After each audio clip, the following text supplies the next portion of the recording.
Alhamdulillah, alhamdulillazi nahmaduhu wa nasta'inuhu wa nastaghfiruh wa na'udzu billahi min syururi anfusina wa min sayyiati a'malina. May yahdihillahu fala mudhillalah wa may yudhlil fala hadiyalah. Asyhadu la ilaha illallah wahdahu la syarikalah wa asyhadu anna Muhammadan abduhu wa rasuluh arsalahu basyiran wa naziran wa da'iyan ilallah biiznihi wa sirajam munira. Allahumma fassalli wa sallim ala azan nabil karim wa ala alihi wa ashabihi ajma'in, amma ba'du. Faya ibadallah usikum wa iyaya bittaqullahu faqad fazal muttaqun ittaqullaha haqqa tuqatih wa la tamutunna illa wa antum muslimun. Wa qala Allah ta'ala fil Qur'anil Karim, na'udzubillahi minasyaitonir rajim. Bismillahirrahmanirrahim. Inna aradnal amanata 'alas samawati wal ard wal jibali fa abaina an yahmilnaha wa ashfaqna minha wa amalaha al insan innahu kana zaluman jahula. Shadaqallahul azim. Surat Al-Ahzab ayat 72. Kaum muslimin sidang jamaah Jumat yang dirahmati oleh Allah Subhanahu wa taala. Bersyukur kita kepada Allah atas nikmat yang Allah berikan kepada kita bersama. Allah berikan kesehatan, kaki dapat melangkah, tangan dapat mengayunkan, sehingga kita dapat hadir di masjid ini dalam rangka melaksanakan kewajiban kita selaku orang yang beriman, khususnya kita yang laki-laki. Kita mohon dan berharap nikmat yang Allah berikan ini terus kita pergunakan dengan dekat kepada Allah Subhanahu wa taala. Jangan sampai nikmat yang Allah berikan kepada kita sia-siakan untuk melaksanakan perbuatan yang dilarang oleh Allah Subhanahu wa taala. Alangkah meruginya manusia nikmat yang Allah berikan itu tapi tidak dipergunakan dekat dengannya. Maka ini akan kembali mendapatkan azab yang besar dari Allah Subhanahu wa taala. Allah sampaikan, siapa yang bersyukur akan ditambah nikmatku kepadanya. Siapa yang mengingkar, ingat bahwa azabku sangat pedih. Maka mari kita termasuk orang-orang yang selalu mensyukuri nikmat Allah Subhanahu wa taala. Dan pada kesempatan ini merupakan rasa syukur kita kepada Allah yang diberikan kesehatan kepada kita bisa hadir di masjid dalam rangka melaksanakan kewajiban kita. Selawat beserta salam tidak lupa kita kirimkan buat arwah junjungan kita, yakni Nabi besar Muhammad sallallahu alaihi wasallam. Allahumma shalli ala Muhammad wa ala ali Muhammad. Sebagai contoh suri tauladan bagi kita selaku umatnya dan memberikan pedoman hidup kepada kita. Jika kita ingin mendapatkan kebahagiaan dunia dan akhirat, maka Rasulullah sampaikan ada dua peninggalan pusaka. Jika kita masih menjalani atau kita mengikuti, maka insya Allah akan mendapatkan kebahagiaan dunia dan akhirat, yaitu Al-Quran dan Sunnahnya. Jika kita berpegang teguh keduanya, insya Allah akan mendapatkan kebahagiaan di dunia maupun di akhirat. Kaum muslimin sidang jamaah Jumat yang dirahmati oleh Allah, di atas mimbar ini khatib mengajak kepada khatib sendiri dan kepada kita bersama. Marilah kita meningkatkan keimanan dan ketakwaan kita kepada Allah Subhanahu wa taala, itu dengan melaksanakan segala perintah Allah dan meninggalkan segala larang-larangannya. Baik kaum muslimin sidang Jumat yang dirahmati Allah, dalam waktu relatif singkat dan terbatas ini, khatib beri judul kesempatan itu dengan menjaga amanah. Amanah dalam kehidupan kita ini adalah sangat penting dilakukan setiap orang.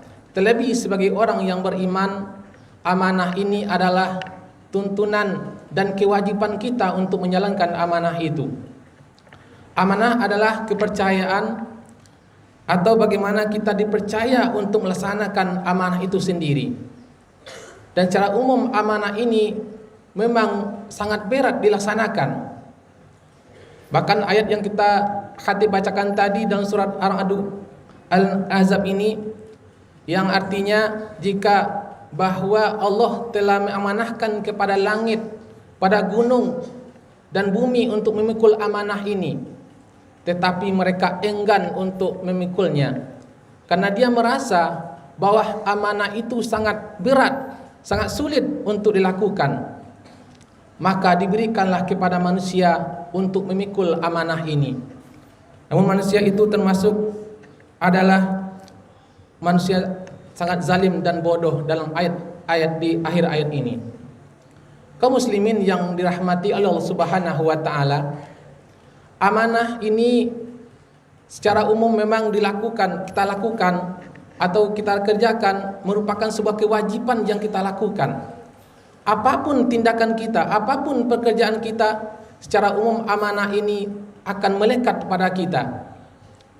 Apakah dia seorang guru, seorang pimpinan dan lain sebagainya, amanah ini akan melekat kepadanya. Namun amanah yang paling besar yang Allah berikan kepada kita adalah amanah, yaitu menjalankan perintah Allah. Dalam Al-Quran sampaikan, wa ma khalaqatul jinna wal insa illa liya'budun. Sungguh kami ciptakan manusia dan jin dan manusia adalah untuk menyembah kepadaku. Maka amanah yang terbesar itu adalah bagaimana kita selaku umat manusia ini melakukan perintah Allah dan melaksanakan segala yang disuruhnya dan meninggalkan segala larangannya. Mungkin kita melihat orang mengatakan bahwa amanah ini ada hal yang kecil, tetapi dalam agama Islam yang mengatakan tidak beriman seseorang itu kalau dia tidak melaksanakan amanah itu. Berarti suatu keimanan itu pasti dia menjalankan amanahnya. Dikala dikasih amanah, di manakah letak amanah kita itu sendiri? Dipercaya oleh orang, kalau tidak dilaksanakan perintah itu, maka akan ada hasilnya. Apakah orang itu akan merasakan dipercaya atau tidak? Seorang nabi dan rasul itu memiliki sifat wajib, di antaranya adalah amanah. Itu dipercaya. Kalau amanah pemimpin tidak dipercaya, maka umatnya, pengikutnya, masyarakatnya tidak akan percaya. Dan itu perlu kita tanam dalam kehidupan kita sehari-hari. Dan amanah ini harus kita pegang dimanapun kita berada. Apakah di seorang guru, seorang murid, seorang pimpinan, seorang suatu lembaga, amanah inilah yang perlu kita jaga sebaik-baiknya. Kaum muslimin sidang jemaah Jumat yang dirahmati Allah, ada yang pertama, kita lihat macam-macam amanah. Yang pertama adalah amanah kepada Allah Subhanahu wa taala. Tadi disampaikan kita di dunia ini adalah untuk mendekatkan diri kepada Allah. Maka sangat celakalah manusia dikala telah berjanji kepada Allah di waktu akan lahir ke dunia ini, dia telah takut dan taat melakukan perintah Allah, tetapi di dunia dia tidak melaksanakan amanah Allah itu. Maka itu dia akan termasuk orang-orang yang bodoh, yang bana, atau orang yang zalim yang dikatakan oleh Allah dalam surat yang dibacakan tadi. Kaum muslimin yang dirahmati oleh Allah Subhanahu wa taala, amanah secara besar itu kepercayaan yang kita lakukan, dan itu kita lakukan sebaik-baiknya. Dan manusia yang merugi itu adalah tidak menjalankan amanahnya dengan sebaik-baiknya. Nah, seorang pedagang tidak amanah memang akan melihat ada keuntungan besar, tetapi selanjutnya dia akan melihat bagaimana hasilnya dari tidak amanahnya. Seorang pemimpin yang tidak amanah, sebuah lembaga tidak amanah, seorang pejabat tidak amanah, kita lihat hasilnya bagaimana. Dia uang korupsi yang dia tidak dilakukan, maka akhirnya dia akan mendapat balasannya. Balasan ini bukan di dunia saja, tetapi di akhirat kelak dia akan mendapatkan balasan karena tidak amanah. Kaum muslimin sidang jemaah Jumat yang dirahmati oleh Allah, kita seorang pelajar, amanah kita belajar menuntut ilmu. Kalau belajar tidak baik, tidak melaksanakan dengan baik, maka amanah tidak akan kita dapati. Bagaimana orang tua menyuruh kita untuk belajar. Seorang guru kita mengajar dengan baik, kalau tidak mengajarkan baik, maka amanah itu tidak kita kerjakan. Maka ingat, dalam sebuah salah mengatakan gunung yang tinggi menjulang itu merupakan adalah kerikil-kerikil kecil. Maksudnya adalah mungkin dosa-dosa yang kecil, amanah-amanah yang tidak kita kerjakan itu menumpuk akan menjadi sebuah dosa yang besar. Maka ada yang menganggap amanah yang itu tidak penting, maka salah satunya adalah dia tidak memiliki keimanan yang kuat di hadapan Allah Subhanahu wa taala. Dia tidak meyakini amanah itu suatu hal yang kecil, suatu hal yang tidak berguna, tetapi di hadapan Allah amanah ini sangat penting kita tanamkan dalam hati kita. Dan sebuah sejarah kita dengar seorang anak pengembala dikala Umar mengatakan untuk membeli dombanya yang sangat banyak. Dikata oleh Umar, biar kami beli, tak satu pun orang yang tahu dan pemilikmu takkan tahu. Tetapi jawab anak ini adalah, memang orang tidak tahu, tetapi di manakah Allah? Allah Maha melihat. Dia takut kalau amanah ini tidak dikerjakan. Seorang penjual susu contoh di zaman Umar juga, dikala di mana waktu itu orang mencampurkan air susu dombanya dengan air, maka karena seorang anak ini mengatakan bahwa telah banyak orang mencampur air susu dengan air, maka anak ini menjawab, wahai bunda, memang kita akan dapat rezeki dari banyak imbalannya, tetapi di manakah Allah? Allah akan melihat yang kita kerjakan. Luar biasa anak ini dalam hatinya ingat bahwa dia selalu dikontrol oleh Allah Subhanahu wa taala. Mungkin ada sebagian orang lalai dengan amanahnya, dia lolos dengan suatu hukuman, tetapi ingat nanti hukuman yang paling besar adalah di hari akhirat nanti. Kenapa? Mungkin dia mengelak, mungkin dapat dia lakukan, mungkin dia bisa mengelak, tetapi di akhir kelak nanti, di mana mata dapat menjadi saksi, tangan ini dapat menjadi saksi, itu akan dipertanggungjawabkan di hadapan Allah Subhanahu wa taala. Kaum muslimin yang sedang jemaah Jumat yang dirahmati oleh Allah, maka mari kita renungi bahwa amanah sekecil apapun yang diamanahkan kepada kita, bahwa itu ingat akan dipertanggungjawabkan kepada kita.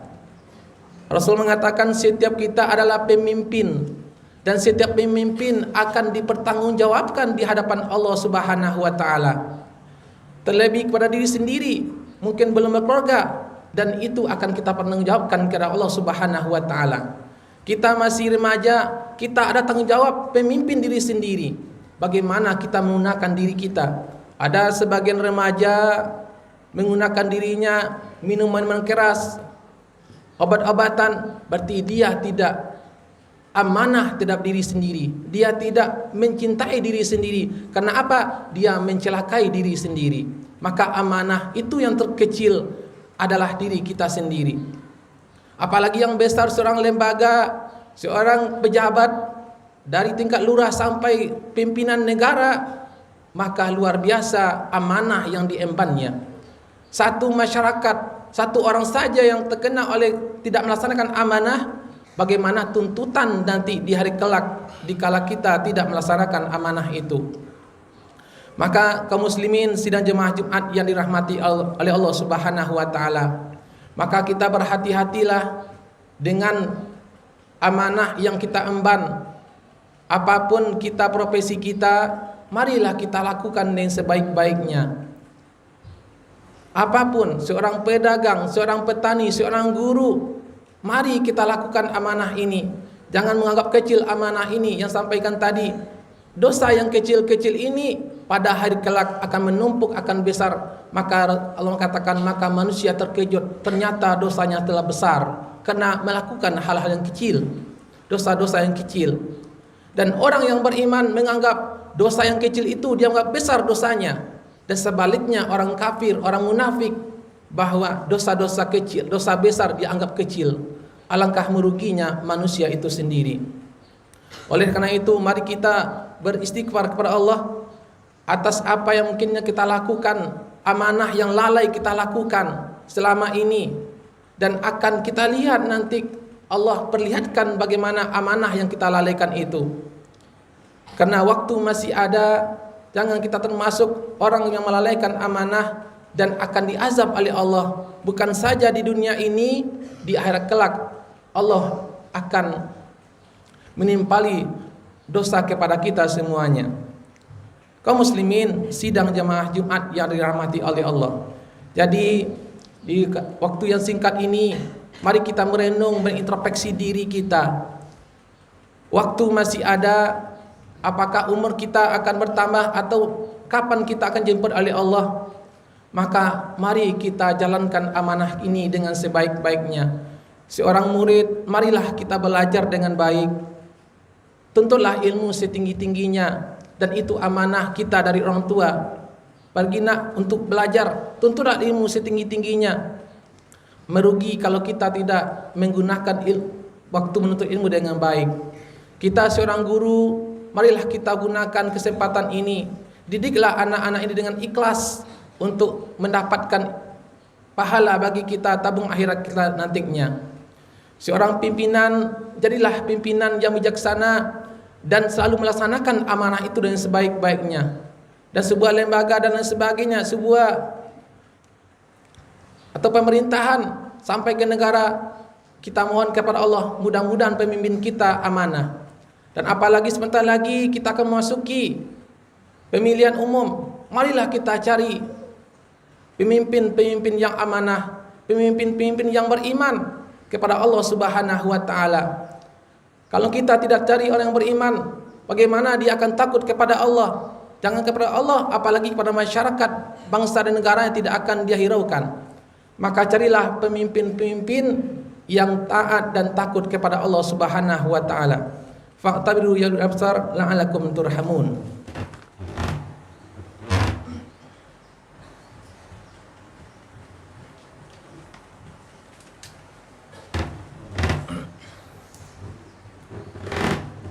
Alhamdulillahirabbil alamin, wassalatu wassalamu ala asrofil anbiya'i wal mursalin wa ala alihi wa ashabihi ajma'in. Asyhadu la ilaha illallah wahdahu la syarikalah wa asyhadu anna Muhammadan abduhu wa rasuluh sallallahu alaihi wasallam la nabiyya ba'da. Amma ba'du, fa ya ibadallah usikum wa iyaya bittaqallahu faqad fazal muttaqun. Ittaqullaha haqqa tuqatih wa la tamutunna illa wa antum muslimun. Wa qala Allah ta'ala fil Qur'anil Karim, na'udzubillahi minasyaitonir rajim. Bismillahirrahmanirrahim. Innallaha wa malaikatahu yushollu 'alan nabi ya ayyuhallazina amanu shallu 'alaihi wa sallimu taslima. Allahumma shalli 'ala Muhammad wa 'ala ali Muhammad kama shallaita 'ala Ibrahim wa 'ala ali Ibrahim wa barik 'ala Muhammad wa 'ala ali Muhammad kama barakta 'ala Ibrahim wa 'ala ali Ibrahim fil alamin innaka Hamidum Majid. Allahumma fil muslimina wal muslimat wal mu'minina wal mu'minat al ahya'i minhum wa amwat ya qadil hajat. Rabbana zalamna anfusana wa illam taghfir lana wa tarhamna lanakunanna minal khasirin. Rabbana atina fid dunya hasanah wa fil akhirati hasanah wa qina azabannar. Ibadallah, innallaha ya'muru bil adli wal ihsan wa ita'i dzil qurba wa yanha 'anil fahsya'i wal munkari wal baghi ya'idukum la'allakum tadhakkarun wa la dzikrullahi akbar. Aqimissalah.